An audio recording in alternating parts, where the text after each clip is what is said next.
जय श्री श्याम भक्तजनों, आज हम आपको इस वीडियो में वैशाख मास के 13वें अध्याय का वर्णन करने जा रहे हैं। यम की इन बातों को सुनकर भगवान ब्रह्मा जी ने कहा, हे यम, तुम इस बातों से दुखी क्यों होते हो?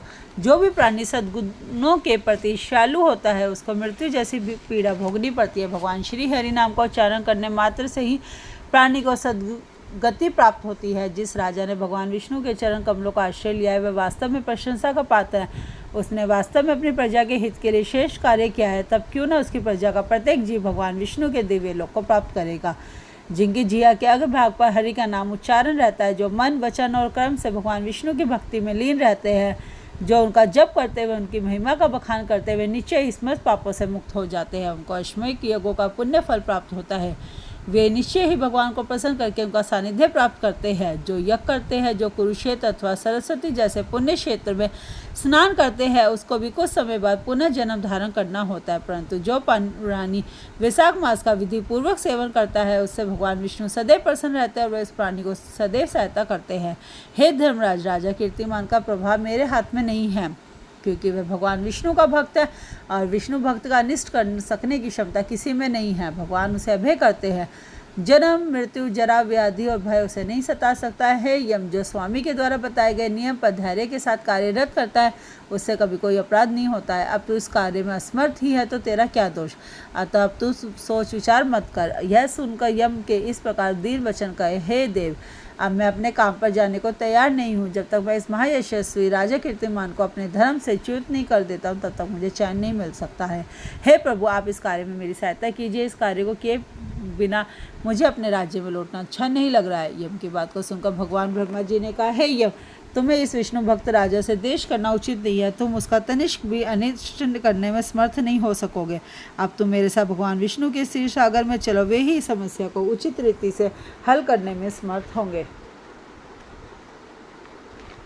ऐसा कहकर ब्रह्मा जी यम को साथ लेकर भगवान विष्णु के पास क्षीर सागर की ओर चले गए। वहाँ जब उन्होंने सांख्य योग के द्वारा भगवान विष्णु की स्तुति की तब भगवान प्रसन्न होकर प्रकट हुए। चतुरानन ब्रह्मा और यम ने भी भगवान को प्रणाम किया। भगवान विष्णु द्वारा प्रसन्न किए जाने पर ब्रह्मा जी बोले, हे देवादिदेव राजा कीर्तिमान के शासन में पृथ्वी की समस्त प्रजा वैशाख धर्म का पालन करने के कारण आपके दिव्य पुण्य को विष्णु लोक को प्राप्त हो रही है। इसका यमराज की पूरी शून्य हो गई है। अपनी पूरी की इस दुर्दशा से शुद्ध होकर यमराज उस राजा से युद्ध करने के लिए भी गया।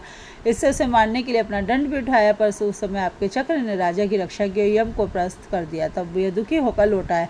हे भगवान, आपके भक्तों को दंड देने की सामर्थ्य तो मुझ में भी नहीं है। इसी कारण मैं आपको यह पास यम को लेकर आया हूँ। अब उसमें उस भक्त राजा को दंड देकर अपने यम की रक्षा करें। ब्रह्मा जी की बातों को सुनकर भगवान ने हंसकर कहा, हे ब्राह्मण, मैं लक्ष्मी जी, प्राण, देह, श्रीवत्स, कौस्तुभमणि, वैजयंती माला, श्वेत दीप, बैकुंठ, क्षीर सागर, शेष सैया और गरुड़ को भी त्याग सकता हूँ, परंतु अपने भक्तों को कभी नहीं त्याग सकता हूँ। जो मेरे ही निमित्त लोग लगाते हैं उनको मैं कैसे त्यागूँ?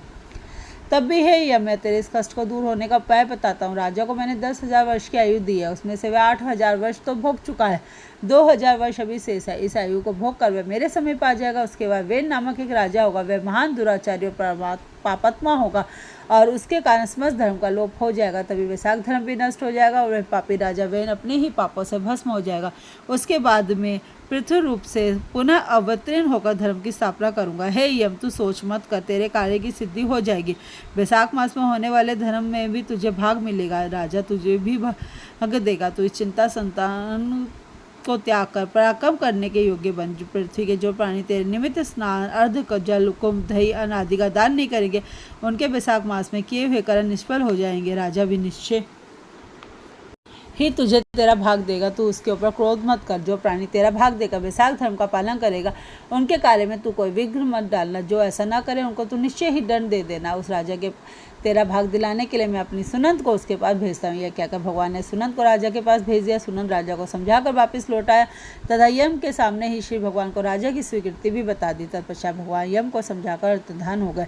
ब्रह्मा जी भी यम को समझा बुझाकर अपने लोक को चले गए। यम भी प्रसन्न होकर अपनी पुरी को लौटाए। सुनंद के समझाने पर राजा ने अपने राज्य में यह घोषणा करा दी कि सभी प्राणियों को यम के निमित्त स्नान, अर्घ आदि देने के बाद ही वैशाख धर्मों का पालन करना चाहिए। यदि कोई ऐसा नहीं करेगा तो स्वयं यमराज उसे दंड देगा। अशुभ वैशाख पूर्णिमा को पहले यम के लिए जल का घड़ा, दही और अन्न का दान करना चाहिए। उसके बाद ही पितरों के लिए, फिर गुरु के लिए और अंत में भगवान मधुसूदन के निमित्त उनकी प्रतिमा की पूजा करके किसी धर्मपरायण ब्राह्मण को शीतल जल, दही अन्न तांबूल दक्षिणा फल आदि कांसे के पात्र में रखकर समर्पित करने चाहिए। उस राजा ने भी ऐसा ही किया। ऐसा करने का आदेश अपनी प्रजा को भी दिया। इस प्रकार वह धर्मात्मा राजा अपनी संपूर्ण आयु पूरी करने के बाद वैकुंठ धाम को प्राप्त हुआ। उसके बाद वेन नामक एक नीच राजा हुआ जिसके पापाचार से समस्त वैशाख धर्म का लोप हो गया। इसी से इस वैशाख धर्म के विषय में बल्ले विष्णु भक्त ही जानते हैं। इसी के साथ वैशाख मास के 13वें अध्याय का वर्णन खत्म होता है। अगले वीडियो में हम इसके आगे की वीडियो का वर्णन करेंगे, आगे के अध्याय का वर्णन करेंगे। भगवान विष्णु जी का आशीर्वाद सभी भक्तजनों पर बना रहे। जय श्री श्याम भक्तजनों।